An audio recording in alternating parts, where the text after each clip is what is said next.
Afan, I don't start. I do not write to reach the world or climb the grandest stage. I write because I have to. I am like a prophet given to the voice of the Spirit. I speak, but I am not responsible for these words.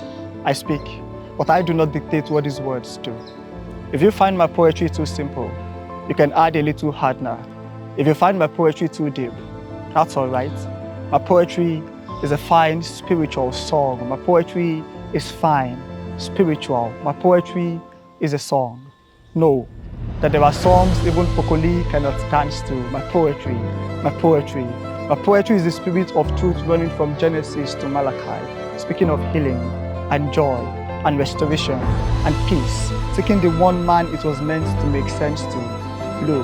Luke 4:21. And he began to say to them, today, this scripture is fulfilled in your ears. When I write, I do not know who I write for or write to, but I write because I have been asked to, and I know that these words are meant for someone. My poetry is the helm of Jesus' garment, and I know it like I know my name. That one day, a woman would be grateful for it, because it would have cured her issue of blood. Oh yeah, if you cut up. Have you never had a go before?